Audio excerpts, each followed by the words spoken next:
Trump clearly angry at Amazon for a move to display tariff costs next to products. Guys, I'm gonna go ahead and forecast that Trump is not happy at this. Obviously, the title dictates that also, but I can imagine how he's going to most likely perceive that Jeff Bezos is doing some type of side deal or siding with China, et cetera, et cetera. But think about it here. Amazon basically sells the most stuff. Okay, everyone is always on Amazon.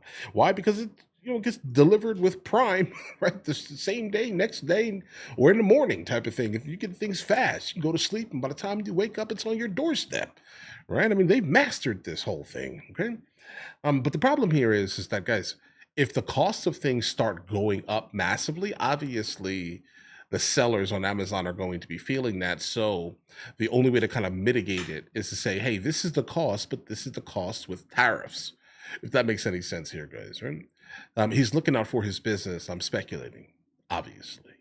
Of course, why would he not? I mean, everyone looks out for their own business. But if you start realizing that things are going to getting more expensive, obviously, then the return on that would be probably people getting completely pissed off with the tariffs. Okay, so double-sided here. He's definitely looking out for his business and explaining to the people that are coming there. Like, hey, listen, things are getting more expensive. Keep in mind, if you look at the recent Blue Origin flight, that entire political stunt that he did, specifically getting the specific people for his flight crew, more like tourists, space tourists, though. Either way, you'll understand immediately kind of the side of things that he's generally taking, right? So, all right, let's go ahead and jump into this immediately, see where this takes us, guys. I expect this to be absolutely full of drama and mystery. And this is coming from MSNBC, so take that with a grain of salt, guys. All right, let's jump into it. White House officials were pressed about these tariffs and this new Amazon move just last hour. What did they say?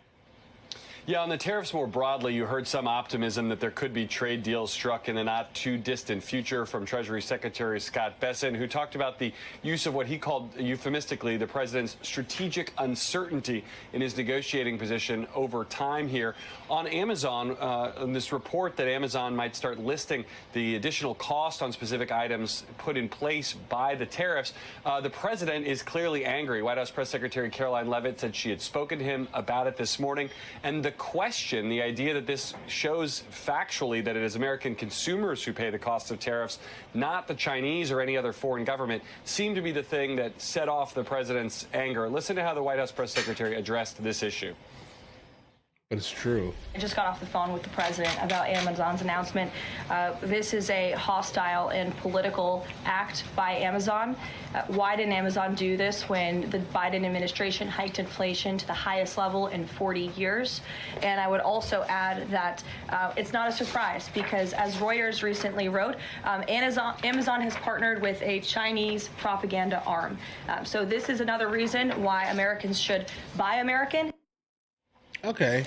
I mean, to be honest, the statement that she made here is moderately valid, right? I mean, unless things get excessive. See, because the problem is that under Biden, you went up 25, the dollar lost 25% of its value. All right, you're right. In that context, he didn't do anything about that, guys. He did not. Right. But if we start talking about massive amounts of tariffs that are 145%, let's say, guys, 200%, et cetera, then I can imagine how that could be something that you want to kind of point out specifically. The consumers are 100% going to pay for the tariffs. That's the reality. I'm not sure there's much of an argument there. I think every economist will pretty much agree on that statement there, guys.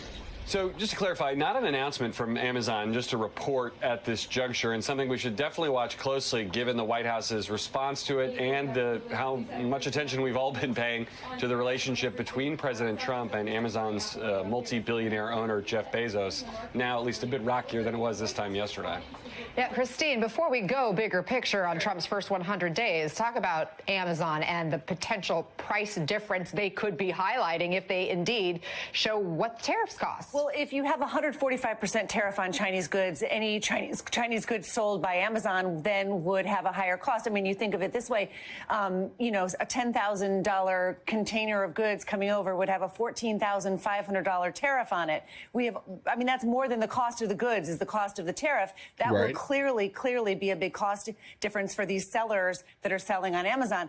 Guys, that may actually end up being a good thing, though. I mean, like specifically, if you're used to buying something and that thing goes up 145% in terms of the cost, you'll then look for another buyer. Like you'll be able to blatantly see the products that are actually coming from China. For the most part, you would be forced to finally purchase American. You get what I mean here, guys? But keep this in mind, the other things are going to get more expensive also by default. I think they would kind of have to, because if you raise the price on one thing, the sellers are like, wait a second, the people have no more options. Let's go ahead and raise the price a little bit. That could be something that also happens, guys. But all right, let's go. What's interesting to me is you've already seen Temu and Shein raise their prices, and one of those low-cost retailers actually putting right in the cart the cost of the import charge. A lot of people had noticed that over the past couple of days, so sort of breaking out the import charge. So we may see more retailers start to do that, although you can see from the White House, they're taking that, if that were to happen at Amazon, as a political move. It would be a sticker shock for consumers, though. They don't want it to happen. Garrett, you also have reporting on tariff walkbacks, at least when it comes to the auto industry. It's going to help the auto industry. What do we know? Well, that's the way the White House and the Commerce Department is framing this new decision today, which is to basically say that the president's 25% tariffs on automobiles and auto parts are the only tariffs that will apply to those businesses. They won't be stacked, if you will, on top of tariffs on steel and aluminum, which are obviously key components in cars, or added to tariffs that affect just Canada or just Mexico or just, Germany, for example, places where we might import cars or parts. The idea is to make it a little bit simpler, a little bit easier for these auto companies to invest in the United States, so says the White House. But the price of cars is still going to go up, and many of the companies, the big three, the domestic auto manufacturers and parts manufacturers, have responded tepidly, let's say, to this announcement. It will help them, but it's not the same as getting out from under these more burdensome tariffs on the industry more broadly. And Christine, the president has faced backlash on the economy, largely driven by the tariffs, which continue to be a moving target. Right. Walk us through the president's economic actions and the impact in these first 100 days of his administration. Well, it's really the rollout and the strategy, and what people who are going to be at the other end of his tariffs see as a haphazard kind of implementation of his tariffs. I mean, here's the recipe of what we have: are 145% on imports from China. That is essentially grinding trade between the world's two biggest economies to a halt, and that's where we'll be watching to see the goods that are still coming in. At what point will you begin to see those import surcharges? In months. Because China basically imports so much to the United States of America that we basically have a surplus of nearly everything, right? So when when that stock runs dry, we're going to have to start importing again, like large scale. And when that happens, then you'll literally see the price hikes on your bills. But the steel and aluminum, the USMCA, there already was a trade deal with Canada and Mexico that the president ripped up himself. So that begs the question, what kind of reliable trading partner is the U.S.? So this is what's all on the table right now. And then you look at what the stock market makes of that. As you pointed out in your intro, this is the worst performance for a first 100 days of a president since Richard Nixon.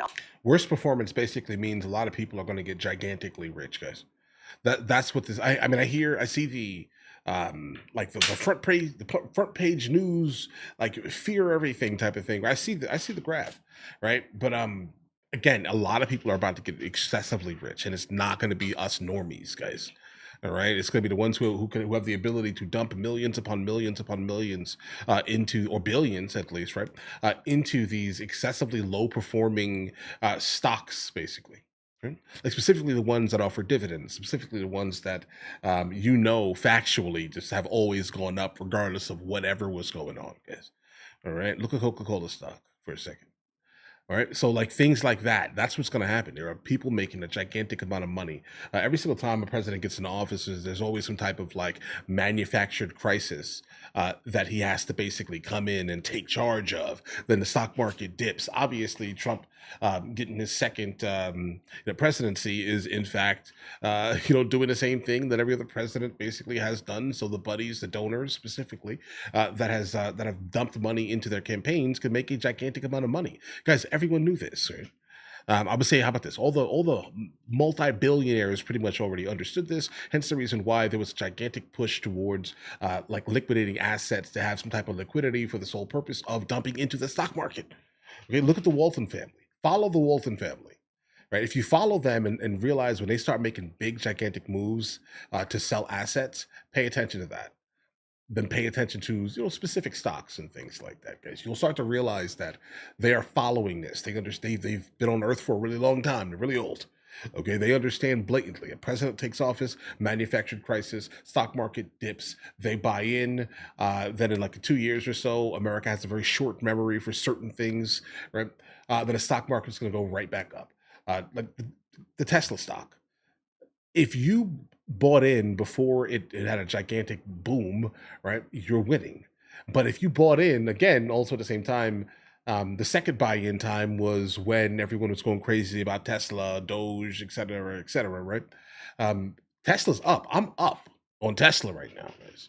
All right, specifically coming from that time because you should have known that if you follow politics close enough, you realize that every single president has a manufactured crisis within the first like 100 days. But all right, we can keep complaining about it, right? But manufactured crisis. Let's continue. Almost 8% decline in the S&P 500 and roiled markets from the dollar and to the bond market as well. So just an awful lot of uncertainty. I will say there was a bank note this morning that said the first 100 days of ... uncertainty. So we'll see if there's more clarity from the president tonight about the next 100 days and what business and consumers can expect from that. And Shaq is joining us from the state where we'll see President Trump head later today. The White House framing this first 100 days as a smashing economic success. Shaq, the polls show otherwise. You've spoken to Trump voters there in Michigan. This is Shaq that you were talking about? Again, where do they land? Well, Anna, in my conversations with Trump's biggest supporters here, they acknowledge the reality that you guys are talking about. They see and feel the impacts of the tariffs. They see the softening market, the looming price increases because of the tariffs, but they say they are sticking with him for multiple reasons. One, they say this is what he promised on the campaign trail. It came as no surprise to them, even with the impacts that we're talking about. And two, they say that this is something that they believe in. It's a mission they ultimately believe in and a goal of bringing back manufacturing to the United States. Listen to how his supporters explained it to me. Nobody likes to pay more for anything. I don't. But in the long run, I think it's going to be good. The tariffs, they don't scare me at all. My money went down just like everybody else's. My investments in there coming right back up. And they're coming right back up. Me a bit. I know that as a country we owe a lot. You know, we're in a lot of debt, and if those tariffs are going to help bring back more to our economy, I'm all for it. Anna, in some cases, you heard some of his supporters essentially repeating the analogy that he uses sometimes when he talks about a sick patient, and that you might have some tough moments in the beginning, but this is ultimately going to lead to a country that is stronger and healthier. It's clear that his base is sticking with him, even as when you look at polling among the general population, this is an issue that shows to be pretty risky for his presidency. Yeah, guys, there were definitely a lot of people who decided to vote for Donald Trump in a wrong manner, let's say. They were following their emotions rather than literal logic or household economics, let's say, or they didn't have the idea or understanding, at least, that Trump's not going to be able to make things cheaper. Right, like not in any meaningful manner. You're trying to immediately make him make things cheaper. Guys, the money was printed. Your dollar is not worth $1 anymore. Okay, so... And I get it. Wages themselves have remained moderately stagnant. You have not been able to make more money, but yet everything is more 25%, let's say, more expensive. Back from 2019, $1 was $1. We all remember this dollar. That same dollar is $1.25 right now, guys. Right? There's too much money that has been printed. Yeah, unless you burn the money and remove it basically from circulation, how exactly do you think money is gonna? How do you think things are gonna get cheaper? They can't. The money has already been printed. They can't get they can't. Okay, so there are definitely some of his supporters specifically that do not understand that. There's also a lot of other people that do not understand that. They just thought he was going to walk in, wave a wand, and $1 is going to be $1 again, guys. It's not. It can't, guys. Supply and demand. It's not a thing anymore, bro. Like it cannot exist again unless the money disappears. That's it. Like if you want the dollar to be worth more, get rid of more dollars. You get what I'm saying here? Like get rid of I don't know, 20, $30 trillion, right? Take $30 trillion out of circulation and your dollar will be worth something. Do that. But don't do that because assets are going to be through the roof, bro. But all right. Jack Brewster, always appreciate your reporting there. Thank you. John, you write about this really seismic unilateral approach in terms of the actions President Trump has taken so far. You write, in times of war and economic crisis, past presidents from Lincoln to Roosevelt have tested the constitutional limits of their office. None have tried to exercise so much power across such a broad range of issues and with such disregard for Congress and the courts as Trump has in a time of relative peace and economic stability. John, it strikes me that this is a Republican president who has a GOP majority in both chambers of Congress, yet he has signed fewer bills into law than his predecessors going back to Eisenhower. Is that by design? I think it largely is, Anna. I mean, the president had the ability, if he wanted to come in and work with Congress and do some major things, and he's absolutely ignored Congress. His aides say, I talked to Caroline Leavitt, the White House press secretary, last week, that he will be focused on getting a deal on the budget reconciliation bill. Of course, the White House uses the term deal all the time, even when there's, even when they're only negotiating with their own side, which is basically what's happening here. But she says that they'll be focused on that in the next 100 days. I think Trump wanted to hit the ground running. I think he promised to hit the ground running. And this has been breathtaking, whether you are a fan of his or a critic of his, whether you see what he's doing as necessary, regardless of the law, if you see it as both unnecessary and potentially breaking some of the laws. We've seen courts push back on him. However you see it. I mean, the courts are basically stacked right now. Like the ones that are specifically pushing back generally didn't like him in the first place. Like they cannot allow like anything good for the country to actually happen in their head because it hurts their feelings. And that's the problem. Trump doesn't seem to be someone who cares too much about your feelings because he doesn't feel like that at all.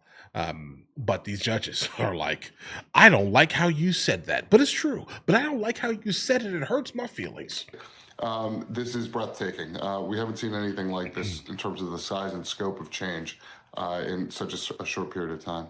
Yeah, no doubt. And Christine, we heard there with Shaq that there are Trump supporters who say they'll be patient. Sure. They're really buying the line. Just wait, give me time to let these policies take effect. Well, we have some new reporting, new warnings about when these tariffs will be felt and how severe of an impact. It's going to be in a couple of months. Let me be clear. If consumers have to pay more for a set of sheets, that is not the end of the world, right? I mean, the consumers are so used to very, very cheap goods. That's not what the issue here is. The issue is the way that trade has been just thrown off a cliff. You're going to have longshoremen, you're going to have truckers, you're going to have the people who handle all these goods will be seeing layoffs. We've seen from the big West Coast longshoremen and warehouse union, they say that this is a war on the working people and that the first Trump tariffs didn't result in companies moving wholesale their operations back to the U.S. It just because it wasn't enough. Was a bigger burden on the people who pay for it and the people who work in these industries. So a big concern from this big union that this is going to be a problem. And we've been checking. Yeah, bro, but you didn't say nothing when your Lord and Savior basically took all of Trump's tariffs and kept them basically in place, specifically the ones on China. You had nothing to say when Biden did that. You said you had nothing to say. Where were the videos? No, it's just because he did it. Okay. This is why I don't trust you. Sort of our channels with freight and logistics, and that's why already you're seeing you. trucker layoffs, our sources are telling us. So these are working people who may have voted for Donald Trump, who instead of just the pain of maybe paying more for your everyday goods, we're talking about a reordering of working class parts of the American economy. And if you have a recession, so many economists tell me the first jobs to go in a recession are manufacturing jobs. So in a policy that's meant to restore manufacturing, the first fallout will be in manufacturing if you don't pull this off exactly right. Okay, that's valid historically. That's definitely valid historically, but that's also the reason why the tariffs are so high. right? Like, so the reason it would make sense if we dumped gigantic tariffs on other countries consistently throughout the decades, like massive tariffs. Um, but that's not the case, right? So, like, the higher the tariff is, the companies start to realize immediately that they're going to have to come to the United States of America if they want to still get the business of Americans. Like, so I can only give you an example here, guys. I am absolutely, in fact, I've been a photographer for 2 decades, videographer, director, photographer for about 13 years now. Behind me are professional video cameras, right? And so I'm saying this to say this here. I went to actually go. I want a new camera, right? So I'm gonna go look at the camera. It's from an Australian company, and the camera was expensive. Let's just say that it was expensive. Um, but then it got like 40% more expensive. The name of the company is called Black Magic. They just released a brand new camera, and I was thoroughly interested in adding that to the production company. And it's incredible. It was incredibly, the price hike was wild. And what they decided to do was move manufacturing to the United States of America, and then brought the camera back down to very expensive, but not as expensive. Like, I mean, like maybe I think like $5,500 or something like that, right? But this, again, I do this professionally, so um my company pays for that, obviously, right? So the thing is, the price hike was almost close to $7,000, and I'm just like, guys, what? I'm not buying that. Like, my company is not buying that. For what reason? We can't justify that. Not that type of not that type of purchase, right? Brand new technology, everything is great, but they decided to move manufacturing to the United States of America if they want to sell to Hollywood specifically, in which they did, and they did it fast, guys. I mean, within like a week of people being like, "Wasn't that camera like 5,500 last week? Wasn't it? How did the price go up so high?" They have to basically make a public statement saying, "Hey, listen, it's a tariffs, bro. Right? If you want it, it's a expect a gigantic price jump," and they were able to bring it down. So that's a good thing. What they did was move their manufacturing to the United States of America. Okay, so when you start dumping high tariffs on people, people no longer buy your product, bro. Not that product. I'm gonna find something else that's different, but the same. If that makes any sense here, guys, right? But anyway, companies will come back. The higher the tariffs are, guys. Reality. But in the meantime, listen, you guys all have an absolutely amazing day. Enjoy your day thoroughly.